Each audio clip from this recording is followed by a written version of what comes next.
Hi ಎಲ್ಲರಿಗೂ ನಮಸ್ಕಾರ ಸ್ನೇಹಿತರೆ, welcome back to my YouTube channel. ಇವತ್ತು ನಾನು ಯಾವತ್ತೋ ವಿಡಿಯೋ ಮಾಡ್ತಾ ಇದ್ದೀನಿ ಅಂತ ಅಂದರೆ, ಜೀವನದಲ್ಲಿ ನಾವು ಬದಲಾಗಬೇಕು ಅಂತ ಅಂದರೆ ನಾವು ಪ್ರತಿದಿನ ಬೆಳಿಗ್ಗೆ ಎದ್ದ ತಕ್ಷಣ ಏನು ಮಾಡಬೇಕು ಅಂತಂದರೆ, ಇವತ್ತು ಆಗೋ ಕೆಲಸನ ಇವತ್ತೇ ಮಾಡಬೇಕು ಅಂತ ನಾವು ಪ್ರಯತ್ನ ಮಾಡಬೇಕು. ಇವತ್ತು ಇರೋ ಕೆಲಸನ ನಾವು ನಾಳೆ ಮಾಡಿದರೆ ಆಯಿತು ಅಂತ ಬಿಡಬಾರ್ದು. ಯಾಕಂತಂದರೆ ನಾಳೆ ನಮಗೆ ಅದೇ ಸೇಮ್ ಆಗುತ್ತೆ. ಮತ್ತೆ ನಾಳೆ ಬಂದಾಗ ನಾಳೆ ಮಾಡಿದ್ರೆ ಆಯ್ತು ಬಿಡು ಅಂತ ಹೇಳ್ಬಿಟ್ಟು ಸೊ ಡೇ ಬೈ ಡೇ ಇದೇ ತರ ಆಗ್ತಾ ಹೋಗುತ್ತೆ. ಸೊ ನಮ್ಮ ಜೀವನ ಬದಲಾಗೋದು ಯಾವಾಗ? ಈ ತರ ನಾಳೆ ನಾಳೆ ಅಂತ ಕೂತ್ರೆ ಯಾವಾಗ ಬದಲಾಗುತ್ತೆ? ಒಂದ್ಸಲ ಯೋಚನೆ ಮಾಡಿ ನೋಡಿ ಮನಸ್ಸಿಂದ. ಆಗಲ್ಲ ಇವಾಗ ಕೂಡ. ಸೊ ಅವತ್ತಿನ ಕೆಲಸನ ಅವತ್ತೇ ಮಾಡೋಕೆ ಎಷ್ಟಾಗುತ್ತೋ ಅಷ್ಟು ಪ್ರಯತ್ನ ಮಾಡಿ. ಅವಾಗ ನಿಮ್ಮ ಜೀವನ ಆಟೋಮೆಟಿಕ್ ಆಗಿ ಬದಲಾಗುತ್ತೆ. ಸೊ ಹೆಂಗೆ ಅಂತ ಅಂದ್ರೆ ನೋಡಿ, ನೀವು ಈ ನಾಳೆ ಅನ್ನೋದನ್ನೇ ನಮ್ಮನ್ನ ಹಾಳು ಮಾಡ್ತಾ ಇರೋದು.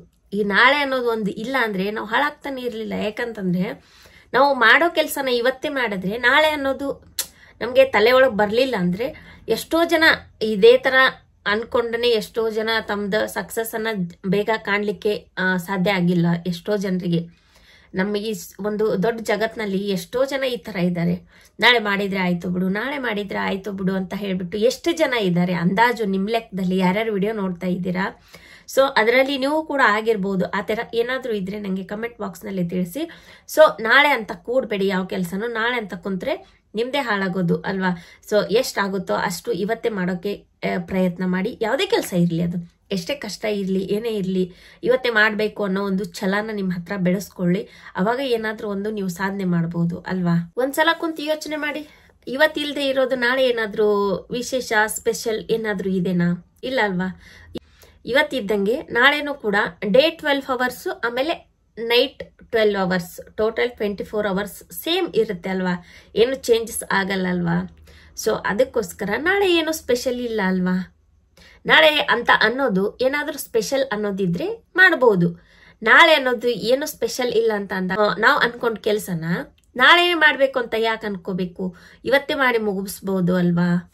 ಯಾವುದೇ ಇರಲಿ, ಅದು ಏನೇ ರೀಸನ್ ಬಂದ್ರೂ ಇವತ್ತು ಆಗೋ ಕೆಲಸನ ನೀವು ನಾಳೆ ಅಂತ ಹಾಕ್ಲೇಬೇಡಿ. ಪ್ರಯತ್ನ ಮಾಡಿ, ಎಫರ್ಟ್ಸ್ ಹಾಕಿ. ಯಾಕಾಗಲ್ಲ? ಪ್ರಯತ್ನಕ್ಕೆ ಫಲ ಅನ್ನೋದು ಇದ್ದೇ ಇದೆ. ಸೊ ಪ್ರಯತ್ನ ಆದಷ್ಟು ಪ್ರಯತ್ನ ಮಾಡಿ. ನಿಮ್ಮ ಕಡೆ ಎಷ್ಟಾಗುತ್ತೋ ಅಷ್ಟು ಪ್ರಯತ್ನ ಮಾಡಿ. ಆವಾಗ ಏನಾದರೂ ಒಂದು ಆಗುತ್ತೆ. ಸೊ ನಾಳೆ ನಾಳೆ ಅಂತ ಕೂತ್ರೆ ಲೈಫ್ನಲ್ಲಿ ಏನೂ ಆಗಲ್ಲ. ನಮಗೆ ಎಷ್ಟೇ ಅವು ಮನಸ್ಸಲ್ಲಿ ನೋವುಗಳಿರ್ಲಿ, ಕಷ್ಟಗಳಿರ್ಲಿ, ಅವನ್ನ ಬಿಟ್ಬಿಟ್ಟು ಅವುಗಳ ಮಾನಸಿಕ ಒತ್ತಡಗಳು ಏನಿದಾವೋ ಅವೆಲ್ಲ ಬಿಟ್ಟು ನಮ್ಮ ಕೆಲಸನ ಮುನ್ನಡೆಸ್ಬೇಕು. ಯಾಕಂದ್ರೆ ಮನಸ್ಸಲ್ಲಿ ಇರೋ ನೋವನ್ನು ಇಟ್ಕೊಂಡು ನಾವು ಕೊರಗ್ತಾ ಹೋದ್ರೆ ನಮ್ಗೆ ಆಗೋ ಕೆಲಸನೂ ಕೂಡ ಆಗಲ್ಲ. ಸೊ ನಾಳೆ ಮಾಡಿದ್ರೆ ಆಯಿತು, ಇವತ್ತು ಮನಸ್ಸು ಸರಿ ಇಲ್ಲ, ಈ ತರ ಎಲ್ಲ ಮನಸ್ಥಿತಿನ ಇಟ್ಕೋಬೇಡಿ. ನಮ್ಮ ಮನಸ್ಸು ಹೆಂಗೇ ಇದ್ರು ಏನೇ ಇದ್ರೂ ಮನಸ್ಸನ್ನ ಸೈಡಿಗಿಟ್ಟು ಇವತ್ತೇ ಕೆಲಸ ಮಾಡಬೇಕು ಅಂತ ಪ್ರಯತ್ನ ಮಾಡಿ. ಬೆಳಗ್ಗೆ ಎದ್ದ ತಕ್ಷಣ ನೀವು ಆ ಥರ ಅನ್ಕೊಳಕ್ ಹೋಗ್ಬೇಡಿ ಅಲ್ವಾ? ಆ ಥರ ನೀವು ಅನ್ಕೊಂಡ್ರೆ ನಿಮ್ಗೆ ಪ್ರಾಬ್ಲಮ್ ಅಲ್ವಾ? ನಾಳೆ ನಾಳೆ ಅಂತ ಕೂತ್ರೆ ನಾಳೆ ಆಗುತ್ತಾ? ಇಲ್ವಲ್ಲ. ನಾಳೆನೂ ಅದೇ ತರ ಆದ್ರೆ ಮತ್ತೆ ನಾಳೆ ಎಷ್ಟು ದಿನ ಅಂತ ಹಿಂಗೆ ಮುಂದೆ ಹೋಗ್ತೀರಾ ನೀವು?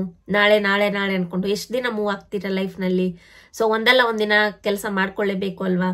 ಸೊ ನಾಳೆ ಅನ್ನೋದ್ ಬಿಟ್ಟು ಇವತ್ತೇ ಮಾಡಿದ್ರೆ ಎಷ್ಟೋ ಬೆಟರ್ ಅಂತ ನನ್ನ ಅನಿಸಿಕೆ. ಏನ್ ಮಾಡ್ಬೇಕು ಅಂದ್ರೆ, ಈ ಸೋಷಿಯಲ್ ಮೀಡಿಯಾ ಅನ್ನೋದು ಒಂದ್ ಸ್ವಲ್ಪ ಅಡಿಕ್ಟ್ ಆಗ್ಬಿಡ್ತೀವಿ ನಾವು ಬೇಗ.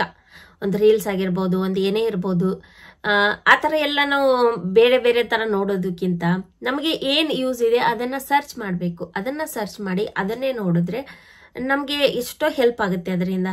ಅದು ಬಿಟ್ಟು ಬೇರೆ ಬೇರೆ ಏನಾದರೂ ನಮಗೆ ಅವಶ್ಯಕತೆ ಇಲ್ಲದೆ ಇರೋದು ನೋಡ್ತಾ ಕೂತ್ರೆ ನಮ್ದೇ ಟೈಮ್ ವೇಸ್ಟ್ ಆಗುತ್ತೆ ಅಲ್ವಾ? ಸೊ ಆ ಥರ ಮಾಡೋಕೆ ಹೋಗಬೇಡಿ. ಸೋಷಿಯಲ್ ಮೀಡಿಯಾ ಅನ್ನೋದು ಎಷ್ಟು ಇರುತ್ತೋ ಅಷ್ಟೇ ಕೆಟ್ಟದ್ದು ಇರುತ್ತೆ. ಯಾವುದೇ ಏನೇ ಒಂದು ತಗೊಳ್ಳಿ ಟಾಪಿಕ್, ಇವಾಗ ನೀವು ಸೋಷಿಯಲ್ ಮೀಡಿಯಾನೇ ತಗೊಂಡ್ರು ಕೂಡ ಹಂಗೆ ಎಷ್ಟು ಒಳ್ಳೇದಿದೆನೋ ಅಷ್ಟೇ ಕೆಟ್ಟದಿದೆ. ನಮ್ಮ ಸೋಷಿಯಲ್ ಮೀಡಿಯಾದಲ್ಲಿ ಯಾವುದು ಸಿಗಲ್ಲ ಹೇಳಿ?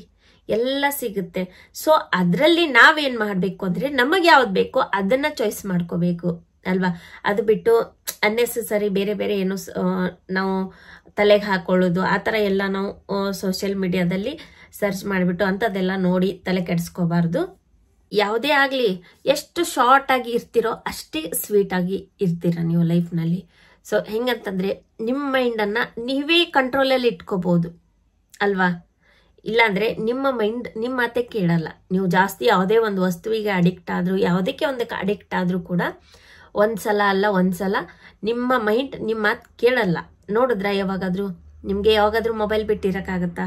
ಇಲ್ವಲ್ಲ. ಹಂಗೆ ಯಾವ್ದಾದ್ರೂ ಒಂದು ವಸ್ತುವಿಗಾಗಿರ್ಬೋದು, ಒಂದು ಪ್ರಾಣಿಗೆ ಆಗಿರ್ಬೋದು, ನಾವು ಒಂದ್ಸಲ ಅಡಿಕ್ಟ್ ಆದ್ರೆ ಅದನ್ನ ಬಿಡಬೇಕು ಅಂತ ಅನ್ಸಲ್ಲ. ಸೊ ನಮ್ಮ ಮೈಂಡ್ ಕಂಟ್ರೋಲನ್ನ ನಾವೇ ಮಾಡ್ಕೋಬೇಕು.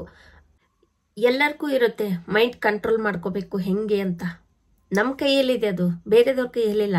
ಅದನ್ನ ಹೆಂಗೆ ಕಂಟ್ರೋಲ್ ಮಾಡ್ಕೋಬೇಕು ಅಂತ ನಾವು ತಿಳ್ಕೊಬೇಕು ಮೊದಲು ಅಲ್ವಾ. ಹೆಂಗೆ ನಮ್ಮ ಮೈಂಡ್ ಅನ್ನ ಕಂಟ್ರೋಲ್ ಇಟ್ಕೋಬೇಕು ಅನ್ನೋದು ಒಂದು ನಾವು ನಮ್ಮ ಹತ್ರ ಅದು ಒಂದು ಕಲೆ ಇರುತ್ತೆ, ಎಲ್ಲರ ಹತ್ರನೂ ಇರುತ್ತೆ. ಸೊ ಜೀವನ ಅನ್ನೋದು ಒಂದು ಆಟ ಇದ್ದಂಗೆ. ಅದು ನಾವು ಆ ಆಟದಲ್ಲಿ ಸೋಲಬಹುದು ಗೆಲ್ಲಬಹುದು ಅಲ್ವಾ. ಇವಾಗ ಎಷ್ಟೋ ಸಣ್ಣ ಹುಡುಗರು ಇದ್ದಾಗ, ಸ್ಕೂಲಲ್ಲಿ ಇರುವಾಗ, ಕಾಲೇಜಲ್ಲಿ ಇರುವಾಗ ಆಟ ಆಡ್ತಾ ಇರ್ತೀವಿ. ಅದರಲ್ಲಿ ಒಂದ್ಸತ ಸೋತ್ರೆ ಒಂದ್ಸಲ ಗೆಲ್ಬೇಕು ಅಲ್ವಾ. ಹಂಗೆ ಇದು ಕೂಡ ಲೈಫ್ ಕೂಡ ಒಂಥರ ಆಟ ಇದ್ದಂಗೆ, ಸೋಲು ಗೆಲುವಿನ ಒಂದು ಆಟನು. ಇದು ಕೂಡ ಆ ಥರ ನಾವು ಅಪ್ಲೈ ಮಾಡ್ಕೋಬೇಕು. ನಾವು ಆ ಆಟದಲ್ಲಿ ಹೆಂಗೆ ಇರಬೇಕು ಅಂತ ಅಂದ್ರೆ, ಸೋತವನಿಗೆ ಗೆಲ್ಲಲೇಬೇಕು ಅಂತ ಒಂದು ಹಠ ಇರಬೇಕು, ಮತ್ತೆ ಗೆದ್ದವನಿಗೆ ನಾನು ಸೋಲ್ಬಾರ್ದು ಅಂತ ಅನ್ಬೇಕು. ಅಂದ್ರೆ ಸೋಲ್ಬಾರ್ದು ಅನ್ನೋ ಒಂದು ಹಠ ಇರಬೇಕು ಅಲ್ಲಿನೂ ಸಹ. ಅವಾಗ ನಾವು ಏನೋ ಲೈಫ್ನಲ್ಲಿ ಮಾಡೋಕೆ ಒಂದು ಸಾಧ್ಯ ಆಗುತ್ತೆ ಅವಾಗ. ಇವಾಗ ನೋಡಿ, ಎಂಥದೇ ಒಂದು ಮನೆ ಇರಲಿ, ಪ್ರತಿಯೊಂದು ಮನೆಗೂ ಒಂದು ಕಿಟಕಿ ಅನ್ನೋದು ಬಿಟ್ಟಿರ್ತಾರೆ ಅಲ್ವಾ. ವಿಂಡೋ ಇರುತ್ತೆ, ಎಲ್ಲ ಮನೆಗೂ ಇರುತ್ತೆ. ಅದು ಎಂಥ ಮನೆ ಇದ್ರು, ಅದು ಎಷ್ಟೇ ಸಣ್ಣ ಮನೆ ಕಟ್ಟಿಸ್ಲಿ, ಎಷ್ಟೇ ಹೈ ಲೆವೆಲ್ ಮನೆ ಕಟ್ಟಿಸಿದ್ರು, ಒಂದು ಕಿಟಕಿ ಅನ್ನೋದು ಇರಲೇಬೇಕು. ಹಂಗೆ ನಮ್ಮ ಲೈಫ್ನಲ್ಲಿನೂ ಕೂಡ ಒಂದು ದಾರಿ ಅನ್ನೋದು ಇದ್ದೇ ಇದೆ ಅಲ್ವಾ. ಅದನ್ನ ನಾವು ಹುಡುಕೋಬೇಕು. ಯಾವ ತರ ದಾರಿ, ಹೆಂಗೆ, ಏನು ಅಂತ ನಾವು ಹುಡುಕಾಡ್ಕೊಂಡು ನಾವು ಆ ದಾರಿಯಲ್ಲಿ ಸಾಕ್ಬೇಕು. ಸೊ ಇದು ಒಂದು ಎಕ್ಸಾಂಪಲ್ ಅಷ್ಟೇ. ಯಾಕಂತಂದ್ರೆ ಇವಾಗ ಹಾಗೆ ಹೇಳಿದ್ರೆ ಒಂದ್ ಸ್ವಲ್ಪ ಅರ್ಥ ಆಗಲ್ಲ ಅಂತ ಅನ್ಕೋತೀನಿ. ಸೊ ಅದಕ್ಕೋಸ್ಕರ ಹೇಳ್ತಾ ಇದ್ದೇನೆ. ನಮ್ಮ ಜೀವನದಲ್ಲೂ ಸುಖಕ್ಕೋಸ್ಕರ ಒಂದು ದಾರಿ ಅನ್ನೋದು ಇರುತ್ತಲ್ವಾ, ಹಂಗೆ ಅದು ಕೂಡ ಮನೆಗೆ ಹೆಂಗೆ ಒಂದು ಕತ್ಲಿರೋ ಮನೆಗೆ ಒಂದು ಹೆಂಗೆ ಕಿಟಕಿ ಅನ್ನೋದು ಇಂಪಾರ್ಟೆಂಟು, ನಮ್ಮ ಜೀವನದಲ್ಲಿ ಕೂಡ ಒಂದು ಸುಖಕರವಾದ ದಿನ ಇದ್ದೇ ಇದೆ ಅಂತ ನಾವು ನಂಬಬೇಕು. ಗಾಢವಾಗಿ ಫುಲ್ ನಂಬಿಕೆ ಅನ್ನೋದು ನಮಗೆ ಇರಬೇಕು. ಒಂದ್ಸಲ ಬಿದ್ವಿ ಅಂತ ಕೂಡೋದಕ್ಕಿಂತ ಸೋತ್ವಿ ಅಂತ ನಾವು ಮತ್ತೆ ಎದ್ದು ನಿಂತ್ರೆ ಅದೇ ಒಂದು ದೊಡ್ಡ ಗೆಲುವಾಗಿರುತ್ತೆ ನಮಗೆ ಲೈಫ್ನಲ್ಲಿ. ನೋವು ಅನ್ನೋದು ಯಾರಿಗಿಲ್ಲ, ನೋವು ಅನ್ನೋದು ಸಹಜವಾಗಿ ಬರುತ್ತೆ. ಸೊ ಹಾಗಂತ ಹೇಳಿ ನಾವು ಕುಗ್ಗೋಕ್ಕೆ ಹೋಗ್ಬಾರ್ದು. ಇಲ್ಲಿ ನೋವುಗಳನ್ನೇ ನಾವು ಕುಗ್ಗಿಸ್ತಾ ಹೋಗ್ಬೇಕು. ಯಾಕಂತಂದ್ರೆ ನೋವುಗಳಿಗೆ ನಾವು ಎದುರು ನಿಂತಾಗ ನೋವುಗಳು ನಮ್ಮ ಹತ್ರನೂ ಸುಳಿಯಲ್ಲ. ನೀವೊಂದು ಏನೋ ಅಚೀವ್ ಮಾಡ್ಬೇಕು ಅಂತ ಅನ್ಕೊಂಡಿರ್ತೀಯ ಅಲ್ವಾ. ಸೊ ಅಚೀವ್ ಮಾಡ್ಕೊಂಡಿರ್ತೀಯ, ಏನ್ ಅಚೀವ್ ಮಾಡ್ಬೇಕು ಅಂತ ಅನ್ಕೊಂಡಿರ್ತೀರ. ಸೊ ಆ ತರ ಬುಕ್ಸ್ಗಳನ್ನ ಓದಿ, ಮತ್ತೆ ಆ ತರ ಫ್ರೆಂಡ್ಸ್ಗಳನ್ನ ಫೈಂಡ್ ಔಟ್ ಮಾಡಿ, ಆ ತರ ಫ್ರೆಂಡ್ಸ್ನ ಸರ್ಚ್ ಮಾಡಿ ಅವ್ರ ಜೊತೆ ಬೆರೀರಿ. ಅವ್ರ ಕಡೆನೂ ಒಂದು ಕೆಲವೊಂದು ಟಿಪ್ಸ್ ಇರುತ್ತೆ, ಒಳ್ಳೆಯವರು ಇರ್ತಾರೆ, ಅದರಲ್ಲಿ ಹೇಳ್ಕೊಡುವವರು ಇರ್ತಾರೆ. ಸೊ ಅಂತ ಫ್ರೆಂಡ್ಸ್ನ ಸರ್ಚ್ ಮಾಡಿ ಅಂಥವ್ರನ್ನ ಫೈಂಡ್ ಔಟ್ ಮಾಡ್ಕೊಂಡು ಅವ್ರ ಜೊತೆಗೆ ಬೆರೀರಿ. ಅಟ್ಲೀಸ್ಟ್ ನನ್ನ ವಿಡಿಯೋ ಆದ್ರೂ ನೋಡಿ ನಿಮ್ಗೆ ನಿಮ್ಮ ಗುರಿ ಕಡೆಗೆ ಒಂದೇನೋ ಸಾಧನೆ ಮಾಡ್ಬೇಕು ಅಂತ ಅನ್ಸಿರುತ್ತೆ ಅಂತ ಅನ್ಕೋತೇನೆ ನಾನು. ಸೊ ಈ ತರ ಎಲ್ಲ ಮಾಡಿ ಅಂದ್ರೆ ನಿಮ್ಮ ಜೀವನದಲ್ಲಿ ಏನಾದ್ರೂ ಒಂದು ಕಾಣಬಹುದು ನೀವು ಗುರಿಯನ್ನ ಅಂತ ನಾನು ಹೇಳ್ತೇನೆ. ಇವತ್ತಿನ ಕೆಲಸ ಇವತ್ತೇ ಮಾಡಿ ಮುಗಿಸಿ ನಾಳೆ ಅಂತ ಲೈಫ್ನಲ್ಲಿ ಯಾವತ್ತು ಕೂರ್ಬೇಡಿ. ಕುಂತ್ರೆ ಅಲ್ಲಿ ನಿಮ್ಗೆ ಲಾಸ್ ಆಗೋದು ಹೊರತಾಗಿ ಏನು ಲಾಭ ಅನ್ನೋದು ಏನು ಇಲ್ಲ ಅಲ್ಲಿ. ಸೊ ನಾಳೆ ಅನ್ನೋ ತಲೆ ಒಳಗಿನ ತೆಗೆದು ಹಾಕ್ಬಿಟ್ಟು ನಿಮ್ಮ ಲೈಫನ್ನ ನೀವು ಲೀಡ್ ಮಾಡಿ, ಅವಾಗ ನೀವು ಒಂದು ಜೀವನದಲ್ಲಿ ಏನಾದ್ರೂ ಒಂದು ಮೆಟ್ಲನ್ನ ಏರ್ಬಹುದು ಅಂತ ನಾನು ಹೇಳಕ್ ಇಷ್ಟಪಡ್ತೇನೆ. ಸೊ ಅದಕ್ಕೋಸ್ಕರ ನಾನು ಈ ಒಂದು ಮೋಟಿವೇಶನಲ್ ವಿಡಿಯೋನ ನನಗೆ ತಿಳಿದ ಮಟ್ಟಿಗೆ ನಾನು ಹೇಳಿದ್ದೇನೆ. ಅರ್ಥ ಮಾಡಿಕೊಂಡು ನಿಮ್ಮ ಜೀವನನ ನೀವು ಮಾಡಿ ಅಂತ ನಾನು ಹೇಳ್ತೇನೆ. ಸೊ ಇಷ್ಟು ಹೇಳಿ ಈ ವಿಡಿಯೋನ ಎಲ್ಲಿಗೆ ಎಂಡ್ ಮಾಡ್ತಾ ಇದ್ದೇನೆ. ನನ್ನ ವಿಡಿಯೋ ಯಾರಿಗೆಲ್ಲ ಇಷ್ಟ ಆಗಿದೆ, ಸಬ್ಸ್ಕ್ರೈಬ್ ಮಾಡ್ಕೊಂಡಿಲ್ಲ ಅಂದ್ರೆ ನನ್ನ ಚಾನೆಲ್ನ ಸಬ್ಸ್ಕ್ರೈಬ್ ಮಾಡಿಕೊಂಡು ಬೆಲ್ ಐಕಾನ್ ಮೇಲೆ ಪ್ರೆಸ್ ಮಾಡಿಬಿಟ್ಟು ಆಲ್ ಅಂತ ಸೆಲೆಕ್ಟ್ ಮಾಡಿ. ಸೊ ನನ್ನ ನೋಟಿಫಿಕೇಶನ್ ನಿಮಗೆ ಮೊದಲು ರೀಚ್ ಆಗುತ್ತೆ. ನೆಕ್ಸ್ಟ್ ಬಂದ್ಬಿಟ್ಟು ಒಂದು ಲೈಕ್ ಕೊಡಿ. ತುಂಬಾ ಇಷ್ಟ ಆಗಿದ್ರೆ ನನ್ನ ಒಂದು ವಿಡಿಯೋ ಬಗ್ಗೆ ನಿಮಗೆ ಅನಿಸಿಕೆ ಏನಿದೆ ಅಂತ ನನಗೆ ಕಮೆಂಟ್ ಮೂಲಕ ತಿಳಿಸಿ. ಇಲ್ಲಿ ನಾನು ಯಾವುದೇ ಥರ ಬೇಜಾರೇನು ಮಾಡ್ಕೊಳ್ಳಲ್ಲ. ನಿಮಗೆ ಏನು ಅನಿಸುತ್ತೋ ಅದನ್ನೇ ಶೇರ್ ಮಾಡಿ. ನನಗೆ ಯಾವುದೇ ಬೇಜಾರ ಅದು ಇದು ಅಂತ ಏನಿಲ್ಲ, ನಾನೇನು ಅನ್ಕೊಳ್ಳಲ್ಲ.